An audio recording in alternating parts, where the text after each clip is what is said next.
Welcome to the Marble Sports Worldwide Podcast, where we discuss and analyze your favorite marble sports. From JMR Marble League to I'll Go Do tournaments, we'll make sure you never miss the action. All marble sports, all the time, right here on the MSW Podcast.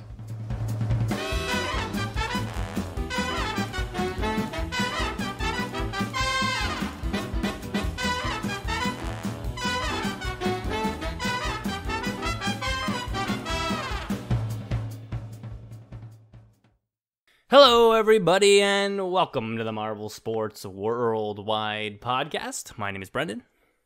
And I'm Commander Wof. I kept the intro simple today. And we got another show, guys. 133. 133, and we're still going. As we head towards the end of Marbula 1. Interesting race today in general. We're going to talk about it. But otherwise, my life has been pretty... You ever just have a week that you don't even realize it's gone by? I don't even know what happened in the last week. It's been like a week since we've done, of course, the last episode, and I can't even remember, like, one thing that happened. I blank. Really? I had to play a little ping pong, I guess, so I'm getting better at ping pong. But I mentioned that last episode. I've been playing a lot of ping pong lately. I mentioned that last intro. Now I'm bringing it back this intro. But otherwise, things have just been... very samey for me, but I'm currently okay with that. I'm going back to college soon. It's gonna be a month and a half. I'm going back about the first week of September, and life's gonna start moving quick again. So I guess sometimes you gotta just enjoy those slow moments when you get them, you know, just kind of appreciate the times where things are the same, because sometimes it's hard to struggle when things are different, right? I mean, for me, it's been kind of opposite. The time has been going slow, but it's because things have been changing so much. So I guess I haven't been able to actually settle in anything, just because my schedule has been all over the place. Yeah, no, schedule, yeah. I feel the same thing. Like, my schedule's been erratic a little bit, but with the same stuff, you know? There's nothing crazy and new right now. Even my GD streaming has been a little bit stagnant, just kind of doing the same level. So, Nothing new to present to you guys. Watched, of course, the short circuit and its qualifiers. I did have a couple. I guess the most new thing I can say is that I actually had a thought on the qualifiers, so we'll get there. Which is rare for me, but yeah, I did too, actually. Yeah, good. Well, then we'll talk qualifiers. How about that? Yeah, that'd be interesting. MSWpodcast@gmail.com. Email in. We always love to hear you email in.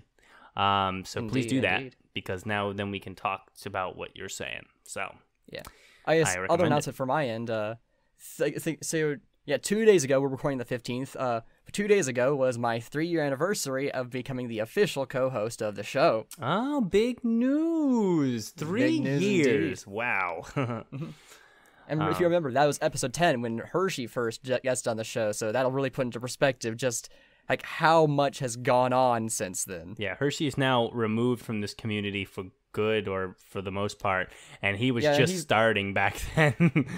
So that's... Yeah, he's still working on NASMAR. By the way, this is like his work schedule has really taken over his life. I've been keeping contact with him. I'm going to do my best to actually help make it possible, because like he doesn't really have much time to edit, so I might actually end up just editing the videos for him. Wow, look at you taking on that work. Yeah, but it'll be a lot of work for me. It'll put some of my products on hold, but like it'll be worth it, so that because like if someone doesn't do it, it's likely that NASMAR will just end where it is, and that would be a very poor and unsatisfactory way for MSPN to come to an end. I agree, because, I mean, don't end halfway through a series like somebody, me. I never did finish that. Who could that be? Yeah. But don't end halfway through a series if you can help it. Just leaves the suspense out there. Anyway, that's the extent of what I got for you guys in this intro. I really just want to get into the marbles and get you guys rolling. So, without further ado, let's head to that news.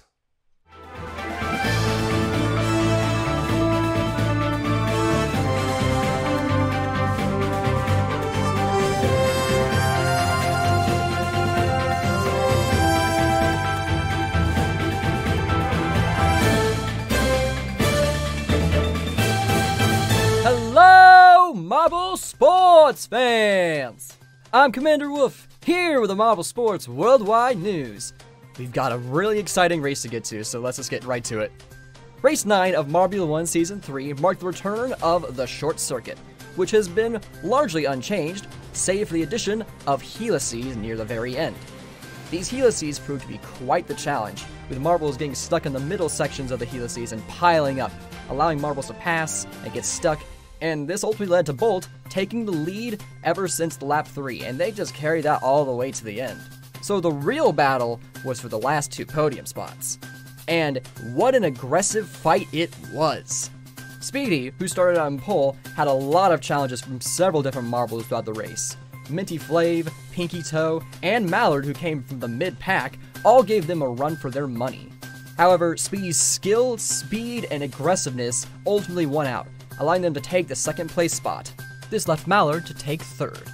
Despite these incredible performances, Speedy and Mallard, along with several other marbles, can no longer win the individual championship, which just goes to show how competitive it is right now. The overall standings are still open, save for the Pinkies and Midnight Wisps no longer being able to win. But with only 3 races left, there's very little room for error, so these teams better give everything they've got if they want to take those top 3 spots. Well, that's all for the news. Thank you for listening. I'm Commander Wof. You are the best fans in the world. Let's kick it on back with the podcast.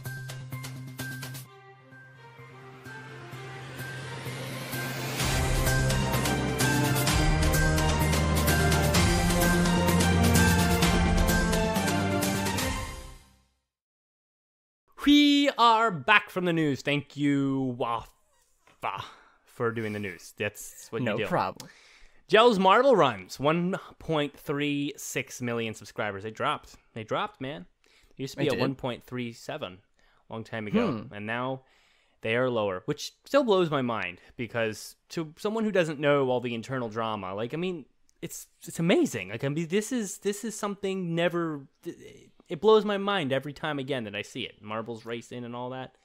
So I never will understand why. How they just stopped. How they really did just stop. They've been at this number, 1.36, 1.37, for virtually the last,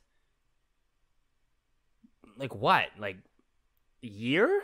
Year and change? Year and a half? Something like that? It's been a long time since they really had a jump or a decrease as well in subscribers. It's been pretty much the same for a while. So I just think I just don't understand it. You would think something like this would at least have some sort of slower, steady growth, maybe a couple K a month or something, but nothing. Even Races and Fun, which is the channel I do Hot Wheels commentary for, goes up about 1,000 every few weeks, right? JMR's not even doing that. They're not. They've been at 1.36. Well, they were at 1.37, but they dropped 1.36. They did so in the past year, basically, and they've stayed there. Races and Fun, as amazing as that channel is, they're not as organized. They don't have the same kind of series. They don't have the same kind of lore by any means that JMR has. And they're just another toy racing channel. Again, as good as and as much as I enjoy them, still, you would think something like JMR would be growing more. It is kind of crazy to me, but I think it's not for me to figure out, I guess. Yeah, no, I get you. And something that was brought up in at Marble Base recently is how hey, there have been no updates to the Patreon, and yet they're still making $2,500 a month. What's going on? And it's yeah, Mel did most of the work with that. Dion barely does anything. So there have been no rewards for the patrons. So I think maybe that's another thing is the dedicated fans haven't been getting any compensation for what they've been putting their money into. And so heck, it's actually dropped down. At one point it was 4K, now it's 2,500. So the dedicated fans have been not been getting as much connection with the channel and with Yella and Dion. And so I think some of the more dedicated fans have just kind of faded away. And also it now shows in the content to the non-dedicated fans hey, this isn't maybe as organized or well put together as it used to be, and so it's not as enticing as it used to be. There's so much a lesson.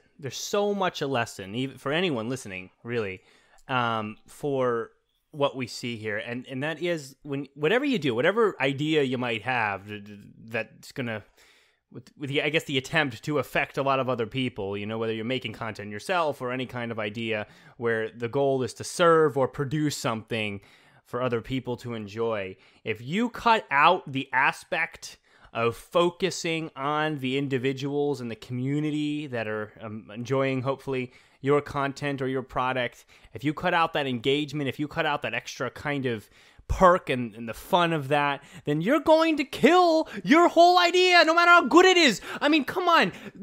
I'm looking at the video right now. If you're watching the show on the YouTube, if you watch this, if you watch just this JMR Marbula 1 course with all the commentary and the fanfare and the little freaking lightning ball and the whatever they put in the middle in this one. I mean, if you watch this is crazy. You couldn't, I mean, unless you're me, you really couldn't find anything to add to this content. You really couldn't find big glaring issues in quality to this content. This is the peak. This is the top of the top when it comes to toy racing, I guess, or really just content. I mean, this is as quality as anything that's huge on YouTube right now.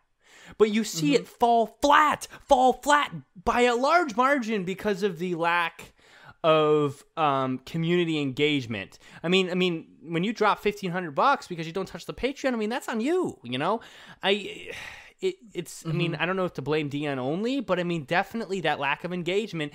You notice this was a lot bigger of a deal when the Discord was booming and all that inner community was excited and the whole JMRC was still present and the Patreon had all these rewards. Then it was a big deal and they were growing, not just bigger, but growing. Now it's like, even though they bring literal FIFA or whatever it is into their channel, they lose subs, you know? And so I don't know. It speaks to that.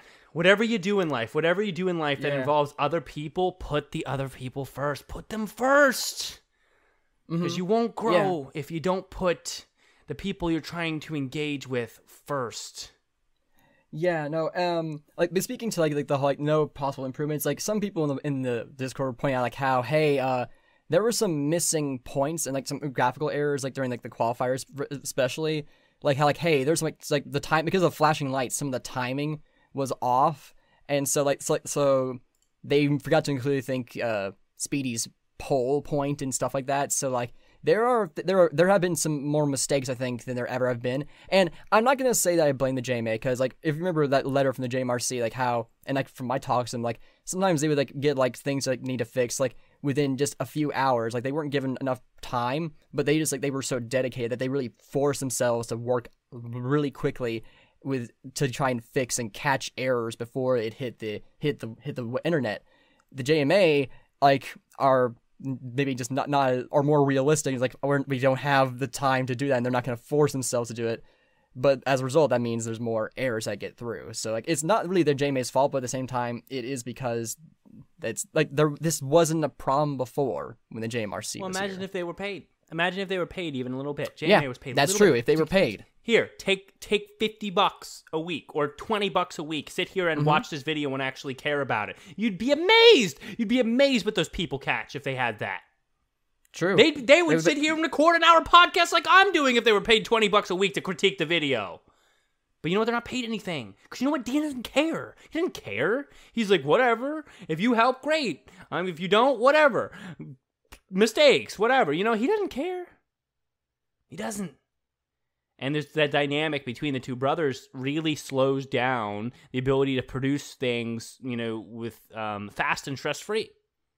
And then that breaks everything else down. Now there's that whole dynamic, and then there's problems, and there's stress, and then there's the lack of care. So now there's no effort on the little things. No effort on the Patreon, no effort on the Discord. I mean, there's some people who put effort into the Discord, but they're kind of broken apart from the they're kind of separate from Dion and JMR themselves. They're kind of like doing things that they've always done kind of separate to keep the Discord going, but it's not really JMR sanctioned. You never see Dion, you never see Dion in there joining in on the activities or coming up with his own ideas or trying to push things out. Nothing like that. So it's just like, and it's like, it becomes a little bit of a facade, because on paper there's so many good things. You have the little game, you have the Marble Earth, you have all these great projects and sponsors, and on paper it looks great. On the outside it looks great, but like when you go into how the inside, the heart of the actual the heart behind the actual production, you have Gel, but you also have Dion, and that kind of breaks down a lot of that extra engagement that was there at the beginning and now is not. And it's unfortunate. It really is. It is.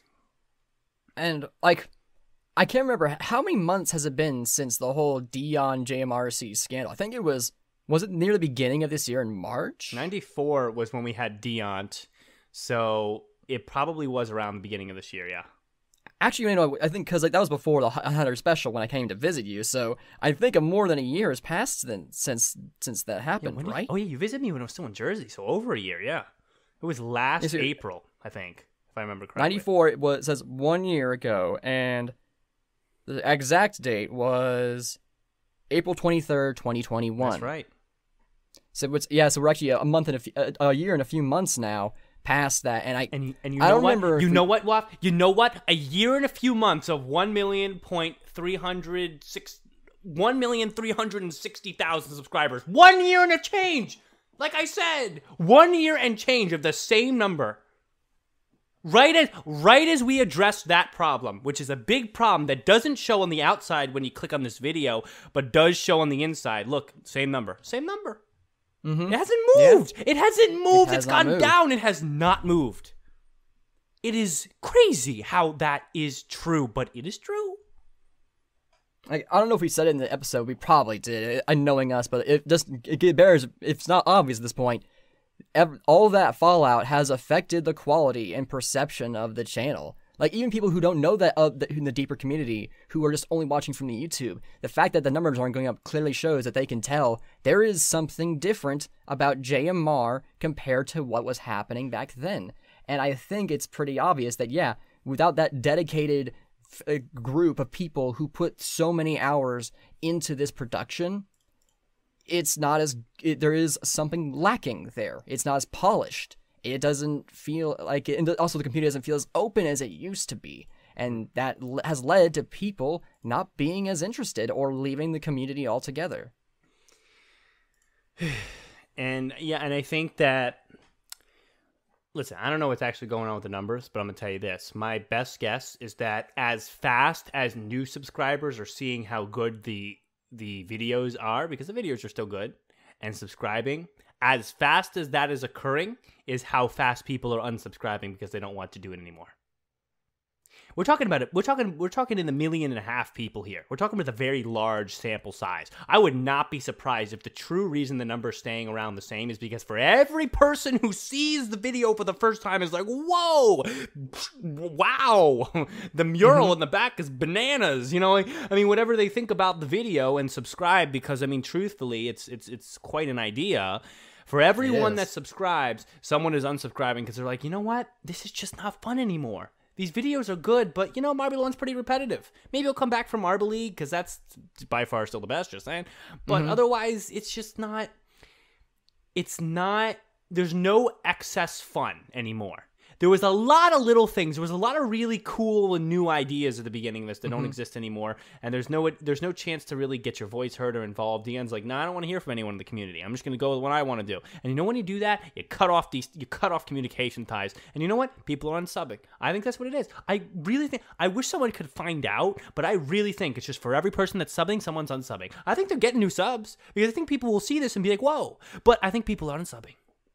People are done. Right? People are done with it. I think you're right. That'd be my guess. Yeah, I would say that's pretty accurate. And I feel kind of bad for Yella because like I hope he's making enough money to keep making a living off of this. Because the money we see that he's making on Patreon and is not all he's making, of course. But then he has to divide up that pay to other people. So the people who do get paid, and so it's I hope that they're making enough to keep it going, because I don't know what the cost of living in the Netherlands is. So I just hope that his dream of being able to do this for his living can stay intact. I hope so. And maybe something will change in the future, but for now, It is what it is. EduGJ has an email for us this week, mswpodcast@gmail.com. I say it like thrice every episode. Email in. I mean, if you're still listening, come on, email in. We want to hear from you. We like hearing from you because it's fun to talk about what you are thinking. Okay, here we go. EduGJ, short circuit curiosities. That's what his subject. So he says, the last gold medal of the Thunderbolts before this race was the bobsled in Marble League 2018. It's been a while. No better place than home to break the drought, yet people will insist on the host curse. Yeah, Greg keeps mentioning the host curse, and stop. Just please stop. Just stop. Just keep saying it. I don't know. Whatever. That's just, he just does it for the extended drama. But I'm fine with drama, but I'm not fine with drama if it's not, factual, If you exaggerate something for the moment, that's okay, That's part of commentary, to exaggerate things like, whoa, what a pass, when it was just kind of like a little bit of a pass, right? But, I mean, when you're saying things that are truthfully just the opposite of true, I mean, it's a little bit, come on, like, find something new, Greg. See an extra cool stat. Don't just say the host cursed again to fill the first minute. Anyway, he says also, according to Neurospecs, this is the fastest track, Season 3 version, in the history of Marbula 1, with a speed of 0.609 meters per second. I would imagine. Wow, how did he get the meters? It's good. Were the helices also positioned to control the entry speed into the conveyor belt? All right. I mean, like this, like they mentioned like at the beginning of the season, like, oh, we're gonna have a unique element for every race. There was none for this, so maybe they just threw it in because they couldn't think of anything else or didn't have time to make anything else. Well, I will say for me, the extra long straight, this course is a unique element in and of itself. It's one of my favorite courses because of like how it's kind of like when you find a really good vanilla ice cream at an ice cream place where the vanilla, even though the simplest and blandest of flavors in theory, but the vanilla is the best vanilla you've ever had. This is that for me. It's really just a simple short course, but it really does a good job kind of really focusing in the right places on those long straights. And a super long, extra long straight, a super tasty vanilla, I guess in this case, really makes this track its own little feature. They don't need, to me, I don't want any extra, I don't want like random Plinko or whatever in this one, because the long straight, the excess long straight for me is the big deal, is the winner, is the star. We're going to talk about progression of the course because there's a few things I kind of want to mention. I'm going to address Edu's question here in a second, but otherwise, this course is always a big win for me.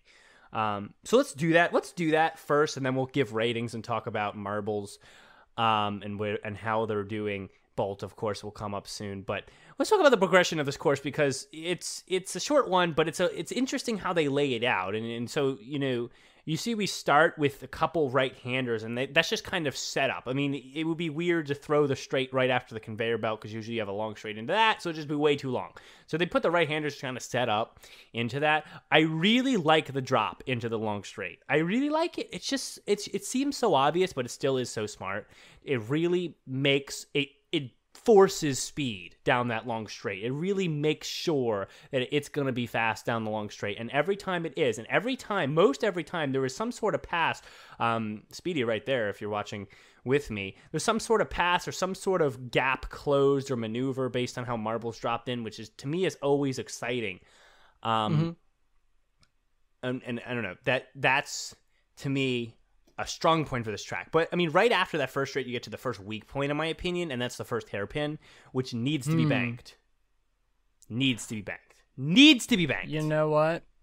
Yeah. Like, that was, like, one of the biggest parts is, like, if you go too fast, you right up on that barrier, and then you lose a lot of your momentum, which can, like, lead to a lot of passing, and, like, but I think that was also one of the things that made this race so exciting to me is, like, Speedy, I was rooting for Speedy. Me like, too. I was, like, so into how aggressive they were. Like, they were, like, just zooming by, and then they would sometimes lose it going up, because most of the time, they went too fast and rode up on that lip. But then when they got right back down, they were just, like, passing left and right. Like, the fight for second was so intense. Like, it was, like, for the first time in a while, I actually made myself not look at the standings on the side for most of the race, because I normally like half and half, because my Momo was usually in the middle of the pack, so the only way I really watched them was there. But I was like, you know what, I'm going to put that to the side. And while I lost watching Momo for most of the race, though there were times we could see them, I got to enjoy the racing more. And man, the way Speedy would bob and weave through the track, like especially Speedy, that like long showed straight, very good. Yep. they showed why they are like one of the greatest marbles in the entire world. Like they are in the entire so world, yes. good. They are so good. It was so exciting to watch that. Now, there's a big reason why the hairpin right after the long straight not being banked is a very, very bad idea. Just a bad decision, in my opinion. Now, that is because you punish the point of this course, the point of the long straight feature with that hairpin. If you are going too fast, which is the point of the long straight and the drop, they want you to go too fast. That's the idea and the aesthetic of this course. If you're going too fast out of the straight and hit that hairpin, then you run right up on that checkered section, I guess checkered or whatever you want, that barrier, that red and white barrier on the edge of the hairpin, and you lose speed. Every marble that was just slow enough to not go up into the ridge, up into that red and white section, came out twice as fast when they flung through the hairpin because they didn't lose all that speed and they kept on the right marble drome terrain. So to me, it's like then you're punishing them for the point of the track, which is to be fast on the long straight. And then that's right. It's very like, I mean, you could say, oh, well, that means challenge. You have to try to be controlled, but it's not really though, because the point of this long straight is to build speed. If you have a banked turn, that still presents some difficulty to making sure you're controlled through the turn, but there's less of that giant difference. I think Speedy would have been much closer to Bolt by the end of the race if there was a banked hairpin. I really do. Yeah, and maybe like not even like a better way, like a simple way to do it that doesn't even change the track extremely. Just make the barrier a little bit higher so that they can't go up on top of it. Yeah, yeah, and then that works too. I just think a banked hairpin is always nice, and you see them so much in RML, and they're so well done in RML. I'm just saying, like, if JMR wanted a quicker, less expensive, or I guess they already have it's not expensive, but a quicker fix that doesn't require rearranging a majority of the track, just making that barrier a bit higher would be good, because like it would still be punishing, because like if you didn't hit it at the best angle, you wouldn't get as much of a quick turn, but like it wouldn't like punish them nearly as hard as the way it is currently. True. Yeah. Fair enough. And either way, it's just like when you watch this race, when they test out this race, like if I was making this, and trust me, I'm far from knowing all the things that go into making this JMR thing possible. But if I was making this track and I saw all those marbles go on the ridge and then come out nice and slow, and the ones that stayed on the inside come out twice as fast, then in my head I'm going to be like, all right, let me just at least fix that. Let me at least do literally anything to make that not happen, because like that just takes away from the whole point of the race. So I don't know, that bothered me a little bit, but I mean that was the first error. You come down the next little straight, fine. I like the split hairpin. I like the 2 lanes. That's good. I would have liked if maybe the little split lasted longer, but whatever, it doesn't matter. I like then how it after these long straight, you have 2 kind of shorter straights, but still decent straights, and then you kind of get into a little bit of an agility section to drop into that helices a little bit slower, which helices work better when it's a little slower, so they don't just, run right through them. I liked the helices. I think the helices made for a difficult final 90 because you're going to come out weird every time from them. There's a lot of battles within the helices when marbles kind of connected and intersected with each other. It made for a fun little feature. I almost would have liked better if they had half the helices before the 90 and half the helices after, or something like that, or just kind of split them into like 2 and 2, only because then it would keep the pace of this course a little higher, because it wouldn't be 4 helices, which is pretty slow, but it'd be more like 2. 4 to 6 helices would be good for something more greenstony and less, I would say less short-circuity. So maybe 2 and 2 at some place, but either way, it was still good. To address Idu's question, with the helices positioned to control the entry speed of the conveyor, based on the fact that there's so many long straights, I think it's very possible. Though there is quite a long straight after that 90, so they're going to pick up some speed. It might have helped. I don't know if they positioned him there being like, all right, we need these helices so the marbles don't go there too fast, but it may have contributed to making it work out, I guess, Perhaps, like, 'cause, like, it was easily the most challenging part. Like even in the qualifiers, like marbles, like they would hit that tip of the first one and they lose all their momentum. And like even if they were green in the first sector, they pretty much just lost their chance of making it onto. Almost all of them lost their chance of making it onto the top half to do the second race of Q2. because like that part there, like even in the race, like made or broke a lot of them. Like Yelp like hit the middle, they got stuck one time, they got passed, but like Mimo and Clementon, I think it was at the time, and it's like it was easily the hardest part, I think. Second, like maybe even like I would say more than that big hairpin turn. Yeah, no, I think so. But overall, that kind of wraps the one lap. But the track is good. The track is good overall. The track is solid. The track is unique in its vanilla, in its really good vanilla way. You know what I'm saying? It is unique. So for me, I mean, I guess we'll throw out a rating here. For me, this one always scores. I mean, it's just so solid. It's like it is. It's 9 out of 10. I have to be honest about it. 9 out of 10. I will say 9 out of 10 too. Like the Tesla coil is cool. Like the flashing lights is a nice addition. I love like the extra commentary Greg did about the power, like the usage, and like I even was actually kind of a fan of the puns he did at the beginning. I think I got completely lost in that. Maybe I just didn't pick up on it, but like to me, it was just whatever he scripted did not work in my head. I just got completely lost, and I was like, all right, Greg, whatever, man. Let's just get down to business. But like the I like racing, that he tried. Yeah, like. And again, maybe it's not fair to the other races because I've shifted my focus now to being more on the racing itself. But when I did that, it was a lot of fun to watch, even with Bolt winning most of the time. Although it wasn't like they actually managed to claw their way back closer to Bolt, which was kind of crazy. It's the first time that's happened in the past few races. It was still they still won it like pretty much since lap 3, but hey, it was still interesting. So I think 9 out of 10 is a good number. Yeah. Okay, then we'll go with it. It was just good. It was just it's just a course that should be in every marble league. Well, I mean that leaves discussing these marbles. I don't have any other topics planned, so let's just talk about the rest of the race here and where the marbles shook out here. And I want to start with Red Eye. As much as everybody probably wants us to start with Bolt, great, but I want to start with Red Eye. Because Red Eye is important, and Red Eye matters, and the Crazy Cat's Eyes are probably going to win this year. So we'll start with Red Eye. Now, Red Eye raced last week, did he not? He did. So Red Eye was raced 2 weeks in a row. Which I don't know if necessarily has been a problem before, but Red Eye sucked. Red Eye did very badly this week, and so you wonder why. And I mean, maybe we can find out together why, but you do wonder why, because it's very uncharacteristic of Red Eye to be as consistently bad as he was in this race. And in theory, like or on paper, this should be a good race for Red Eye because this is such a simple idea. It's a good vanilla course. So it should be easy for Red Eye because Red Eye's fast and Red Eye knows how to take to simple turns. And so I don't know. I mean, at first glance, I don't really know why Red Eye struggled so badly to even... Could it be the helices? Like, I don't know. Like, the helices are new this season, so we've actually not been able to, I guess, analyze how good they are at it.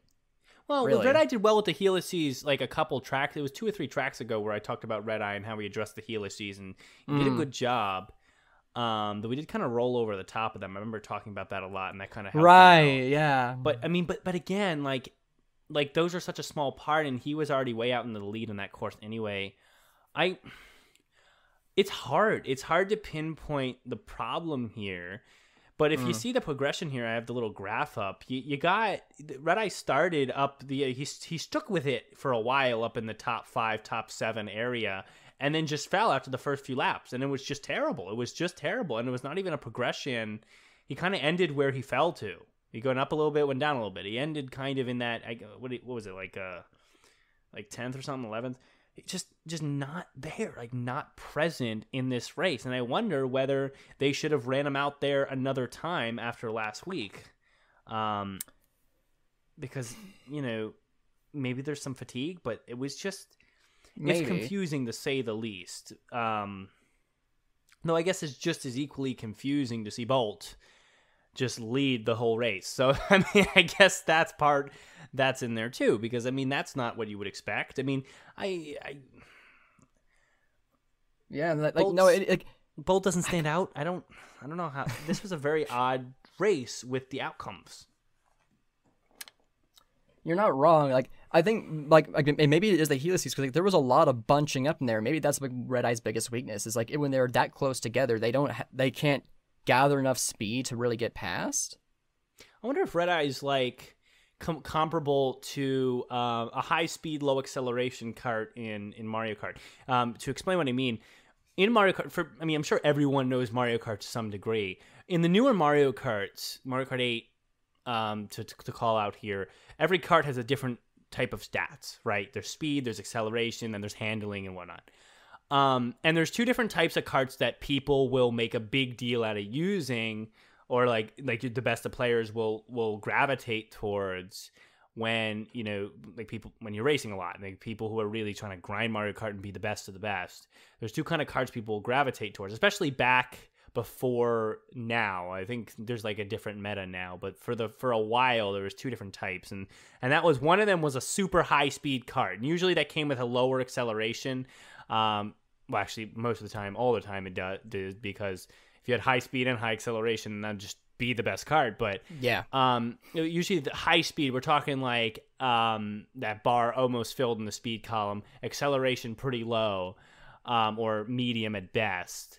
People would gravitate there because what that would do is that would allow for a much larger top speed, but the acceleration is lower, so it would take a long time to get to that top speed. Mm-hmm. Now, and the other kart people gravitate towards would be more a low to medium speed kart, but with a high full bar of acceleration, which means that they wouldn't be able to ever hit a top speed that's like, impressively fast, but they'd be able to get to their top speed, which would be more in the medium range, much quicker. They'd have a high acceleration. Now, I think that applies here because Red Eye feels to me, after watching him race, to lean more towards a high speed, low acceleration kind of racer, where once he can get room to get to a high speed, he will find it, and then he's there. And it's hard to take him down from there once he's there. Right? But if you have a feature in there where because basically what the Helices did is they made every marble have to deal with accelerating, because the Helices affected every marble at least once. They all intersected, they all bunched up, they all came out slow, they hit the right hander weird. It made marbles deal with acceleration. And so a feature like that for Red Eye might be a struggle, because no matter what, he had to often during that race deal with coming back to no speed and then re-accelerating. And so that might be the problem that Red Eye faced. Not just the Helices are hard, it's because dropped top speed or dropped total speed down to 0 a bunch of times, and then he had to accelerate back up, but his top speed is so high and his acceleration is so low that he has the speed in there, but he could just never get there. He could never get to the point of that top speed. Well, someone like Speedy, and Speedy to me gravitates the other way when you watch Speedy. Speedy is really more of a medium speed but high acceleration racer, which is actually the meta today in Mario Kart 8. Because I never when you watch Speedy, I cannot remember many times where Speedy did a bolt and just led for 100 laps. Doesn't happen. And rarely will Speedy lead by 5 seconds. But Speedy will win a lot, and Speedy will be active a lot, and Speedy will make a lot of passes. My eyes always gravitated this race towards Speedy and the passes he was making on the field. Because he was always passing. He was always moving. He was always doing something. And I think that's because he has a lot of acceleration, a high agility racer. And not like he can move to that top speed quick, which is like he's always make the passes. And so when other marbles are slow to get back going, he's quick. He's quick and he's moving around. But he struggles when things get longer in that top 3 and stratified, because and struggles really only to a point here. He's still a strong racer with a good speed, but because it's harder for him to hit a top speed. So him versus Red Eye in like 5-meter sprint, Red Eye.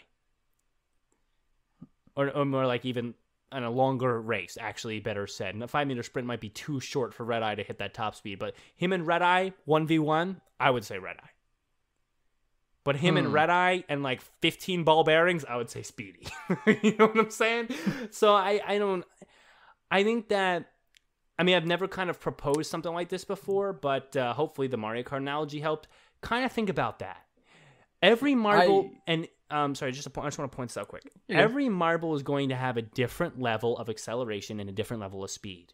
Might be useful. Actually, I'll do this on the Chrome. So Mario Kart 8 stats viewer. I typed I spelled all those words wrong, but okay. Let's see if we can find a kart stats viewer. I'm trying to Mario Kart 8 kart stats viewer. I'm trying to find it so you guys see what I mean here. There's got to be like Mario Kart 8 kart speed, acceleration, handling, etc. I don't know. Yeah, here we go. That worked. I don't know. Okay, look at this picture, guys, with me. Open image in new tab. Okay. And I really encourage you at this because we're kind of exploring a new idea here, basically. We're kind of... I'm postulating something new that may come back in the future, actually, because this will help us analyze. I actually really am glad that this popped in my head because this is going to help me analyze marble, like actual marble racing in the future when I see marbles and try to compare them to each other. Because that was always a struggle, but this might help. This might help you guys too. So listen close here, and please try to see the Chrome again because you're going to be able to see the visual. If you know Mario Kart 8 and the little stats viewer I'm talking about when you're making your custom kart, then you can just put it in your head. But if you see here, the kart's got speed, acceleration, weight, handling, traction, right? Mm-hmm. And again, hopefully you can see the picture. But each of these attributes, most of them can be applied pretty well to a marble, but the speed and the acceleration most particularly are going to be different for every marble. Red Eye, that speed bar is full and acceleration's maybe medium. But Speedy, that acceleration bar is probably full and that speed is more to a medium, maybe 4 bars. And so when you see that, then you can try to start to better understand how marbles race and why you might see Speedy race the way he does and do all the passing he's doing, and why you might see Red Eye make the choices he's making. And then you can start to see, based on this graph, because we'll go back here to the video, this kind of graph, when you see marbles progress through races, that might correlate very closely with their stats. Yeah. Wait. Sorry, go ahead. So I was looking into this. I was wondering, who raced at Pop Park? Because that's also a very short track that doesn't give you a lot of time to build up and then leads to turns. And it was Red Eye who raced in that track, and guess where they placed? 13th. Well, there you go. There might be something to it. Yeah, they like when they have time to build up speed, and there's not too many sharp turns, they can really get ahead. But when they have when it's not a lot of time to build up speed, they just can't get it done. I would agree, and that might even blur over to Yellow Eye too, who seems to thrive in that. But I haven't looked closely enough at Yellow Eye to say for sure. But True. I will say weight, handling, traction. Those stats are less identifiable when you watch a marble race. I mean, agility and I think agility would go more into the handling column, so you might want to replace handling with agility. But traction and weight are they're tough to see. The other 3 are a little easier to see. So I don't know if all these 5 perfectly match, but definitely speed and acceleration and agility in place of handling. Those 3 make a big difference. Those 3 bars are different on every marble. And if you start to see that, if you start to look at the race and be like, okay, what is Bolt doing? Whoa, Bolt's leading all the laps. Well, what is his stats? Let's think about what his stats would probably be. Then you're going to start to maybe understand better about why certain marbles do good and bad, and you really maybe start to understand where the best choices would be for where marbles should race on certain courses. Listen, just from this little analysis, you could probably conclude that Red Eye's got to be on the courses where you can build a lot of speed. Which, again, would seem like the short circuit, but the Helices, whatnot. But, like, where you have a lot of time to do that, and there's no big, like, for example, Mo Motorway. Great place for Red Eye to build speed, because Mo Motorway doesn't have a lot of problems. I don't know who did, but Red Eye didn't race on that, right? Yellow Eye did. Oh, unfortunate. but like that would be a good course because it's the same for most of the course. It doesn't go from really fast to really slow. It doesn't go from really difficult to really easy. It kind of stays very consistent and flowing. So that'll be a good race for Red Eye because he's going to have that time to build up speed, and then he's going to hit that top speed, and then you're not going to be able to catch him. And so analyzing this way will allow you to understand a little better. Again, this is not hard and fast, but allow you to understand a little better where marbles, what the best choices might be for marbles and what tracks in the future. Bolt, in this case, you'd probably pin some high speed onto him, but he'd probably pin some pretty low acceleration. And I think it's not just low acceleration, but probably also low agility, because you didn't need too much agility for this course, more just acceleration. But once Bolt finally got out in front, he had a lucky set of, I think he had a lucky set of circumstances, because once he managed, because he started in that top 3, so once he kind of stratified out, made a couple right choices, he kind of built up that speed. He was like Red Eye, but got lucky out the gate, right? But I think Red Eye has a little bit more, again, agility and kind of handling, able to move around a little bit more, give himself the best chance. But Bolt kind of the similar type stats. So once he got out in the clear, he was good. But he had to get there first. And that's why I think Bolt's thrived at this course, but you don't really see him at the top very often. So something to think about is what I'm saying, at least. Yeah, that's a fair thing to keep an eye out for. Anyway, anything you want to bring up here? I can't think of anything else, actually. For fans got in the live chat, get anything, definitely let us know, but we might just wrap up here. Yeah, we might wrap up in a few minutes. I mean, this is not the most crazy episode. This is just another race in the timeline, so I don't see anything here that's crazy where I gotta break down some crazy movement, though I did think the Mario Kart stats was kind of fun to look at. I mean, anything else that comes to mind? Well, Red Eye's still in the lead.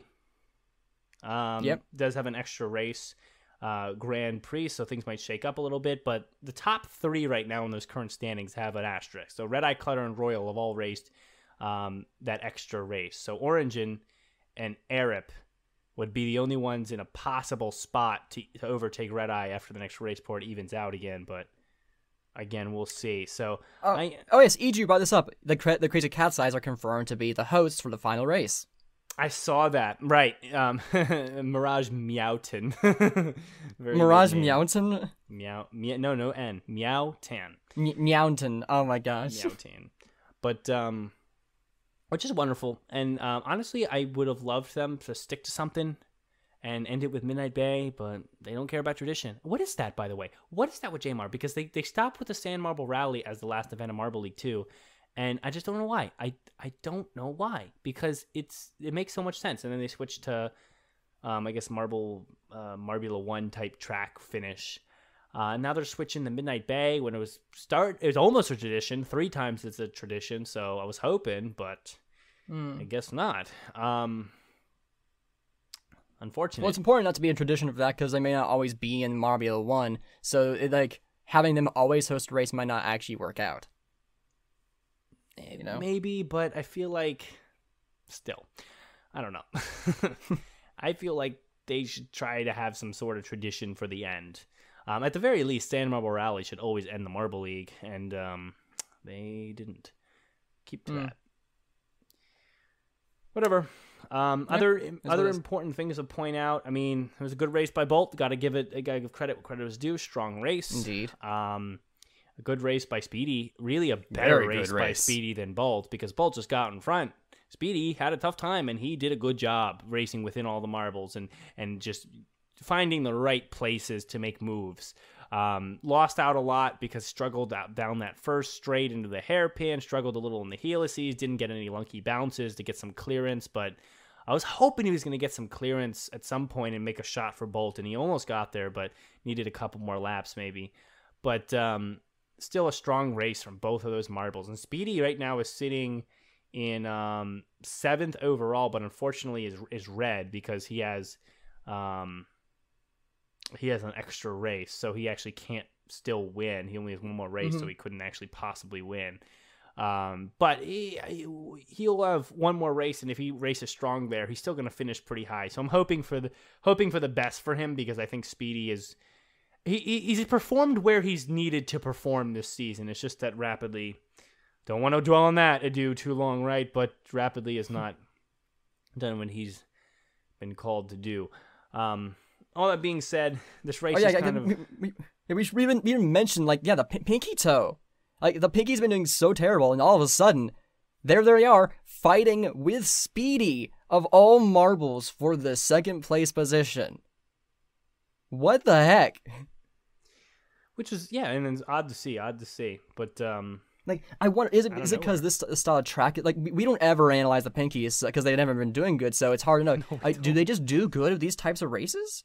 I don't know. I don't remember Short Circuit and Pinkies the first time around because I was back in season 1. So, I mean, see, here's the thing. Like, when something like that happens, right? And this is true unless someone provides another perspective I'm not aware of yet. When I'm watching a race, and at the end of the race, we have the marbles that we're focused on, like Speedy and Red Eye and whatnot, and to talk about, and we have Bolt and whatever. Whenever I see the end of the race and then there's something crazy, like Pinky Toe got 3rd, or like, who else is unusual? Dash got 2nd, you know? Unless I see something crazy that they did maneuver-wise out on the field, it's hard for me to say anything. Like, most people are like, oh my god, talk about Pinky Toe. She got 3rd and she never gets 3rd. Well, what am I supposed to say? All I can say is, wow, great, that is so unexpected. Oh my god. Well, then what? I don't know. There's not much to say. You know why there's not much to say? Because they don't really matter. And I do love as more than anyone to see a marble who doesn't do well usually doing well. But unfortunately, without something interesting to look at, or without some knowledge about the marble or some stats to follow or anything important about them, what else do I say besides I'm surprised?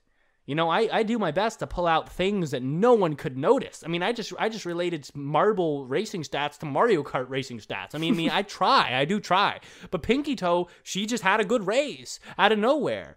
I'm excited. I'm surprised. And there you go, right? And I always find it funny because that's where people fall. Like, people will say things like, when we're trying to find topics to talk about, or we're considering topics for an episode, they'll be like, oh my god, did you see that, like, Pinky's the only example come to mind, but did you see that Pinky got top 2? Oh my god, talk about that for an hour. And I'm like, what do I say, Wof? Wonderful. Pinky Toe, thank you for doing that. You know what? Great. Maybe if I get lucky, I might see some interesting thing that she did in her race and no one else did to point out.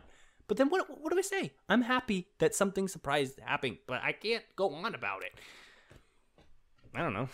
Yeah, admittedly, I was like, I've only watched the race once, so I was very captivated by Speedy's performance, and I was keeping track of like the bob and weave of everybody. Like, but Speedy was just easily the most aggressive of the 4 marbles who were really fighting for those 2 spots. So I couldn't really tell you what special things that the Pinkies did aside from Pinky Toe, like taking that hairpin turn really well. Yeah, and a couple times she took a hairpin turn well, and she did fight, and so there is fight in there. But like, there was nothing in there where I pulled out where I'm like, okay, this is a sign that Pinky Toe is going to be a great racer for the next duration of Marbula 1. You know, there's nothing in there for that. You know, there was no crazy pincher movements or whatever we called it when I described that thing Red Eye did. You know, it was nothing ridiculous that I'm like, whoa. And if other people see stuff, then that's great. That's what the emails are for. That's what mswpodcast@gmail.com is for, because we all process races different. Right. And I would love if someone noticed something about Pinky Toe that I could not have ever noticed and wrote in, because then we get to talk about it and we get to explore it, and I get to be like, geez, I never saw that and never would have. But when I see Pinky Toe get 3rd, I'm like, wow, I'm surprised. That's awesome. And that's all I got. So till next time, I guess. So that's my thought on because like, I guess most people, if they're trying to imagine how a Marble Sports podcast would go, they think in their head, okay, well, I mean, what would you talk about each race? I mean, what could you possibly talk about for an hour each race that happens on JMR? Well, their mind probably goes, well, let's talk about things that are unusual. So they think about marbles that don't usually do well, and they're like, oh, talk about them. And then, like, it's not always where all the points of discussion are, because, you know, it's kind of like, it's not really kind of like anything. I mean, that's the problem. It's not really kind of like anything. It just is unexpected. And in one-off situations, it is kind of lucky. And even if you talk more from a lore perspective and less from an analysis perspective, you kind of don't have much to say about Pinky Toe unless you dig back into the retrospective, the places I couldn't imagine, and talk about her inner thoughts and how she likes short courses, or I don't know, like, you know what I'm saying? So that's why, especially since we're more of an analysis-based show, that happens, and I'm like, okay, great.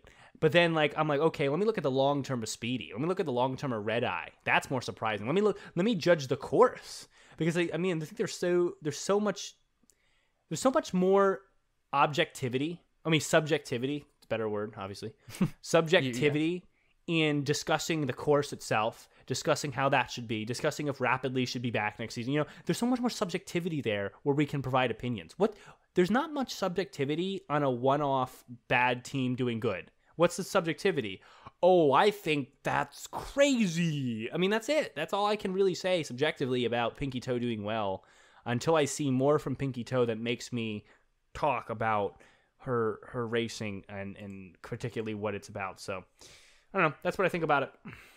Yeah. If anything, like that also adds credence like to the other Marvel podcasts, like Let It Roll, and more recently, I think that was the I can't remember the name of it. It was Marvel Sports Today. Marvel's Today, something like that. I don't know. Marvel they will probably all talk about things in different ways, and different types of Marvels doing different things than each other, which gives a lot of merit to watching more than just one show, because everyone catches something different. And I can guarantee you that they won't spend as much time on the track as we will. They will not break down the track as much as we will. They will not scream about Rapidly as much as we will. Why? Because their focus on the show is different. They watch the race and interpret it very differently than we do. We try to see more... I guess I don't know how we look, more somewhat from a lens where we're trying to see how it could be better, somewhat from a lens of how we think it's being processed, and somewhat from a lens of like, why do we think certain patterns are occurring? I actually haven't listened to the new one, but I know Let It Roll was more about the lore and the story and the enjoyment and the little fun things. Like they'll probably talk for an hour on the little, Newton's coil. E2 says it's more meta, and that's a good way to think about it. Yeah, they're a more meta podcast. Yeah, so then it's all different. So there's so many different things you can kind of learn from each one. So I'm sure the viewership is split based on what people want. Some people love analysis, and some people have to just get into the story and whatnot. But that's all I got for this show. We have what is it? 3 more races? 3? Indeed, yes. 3 more races. So strap in, man. I think it's going to be a fun ending. I think there's a chance that the Crazy Cat's Eyes fall to the O'Rangers or to the Balls of Chaos, but it has to start happening now. It has to start setting up for that now. But it could, because Red Eye shows that they're not infallible. So Indeed. Wof, whenever you want to, you can take us out for the show, and we'll see you guys, after race 10. Yeah. All right, so since, as we said at the beginning of the episode, it's my 3-year anniversary, we have, of course, a Wof Tune to celebrate. Yeah, Wof Tune. And this one, so a few episodes back, I don't even remember how many ago, but you might have caught me singing this one the very start of it, and it's kind of ended there in the middle of the show, and you know what? Let's make that a full Wof Tune. So I now give you my cover of Frank Sinatra's Fly Me to the Moon. Roll on, Marvel sports fans!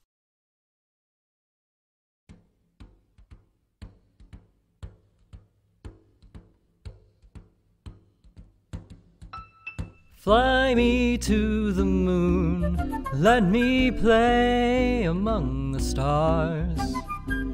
Let me see what spring is like on Jupiter and Mars. In other words, hold my hand. In other words, baby, kiss me. Fill my heart with song and let me sing forevermore. You are all I long for, all I worship and adore. In other words, please be true. In other words, I love you.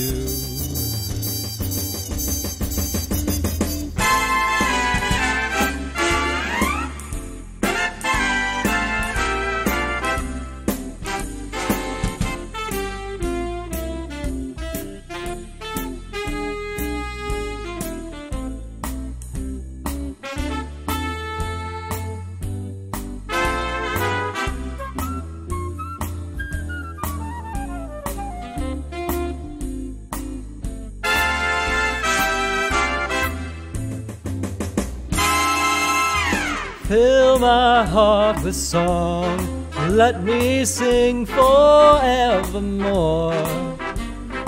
You are all I long for, all I worship and adore.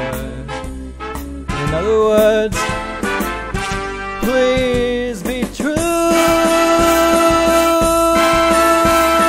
In other words, I love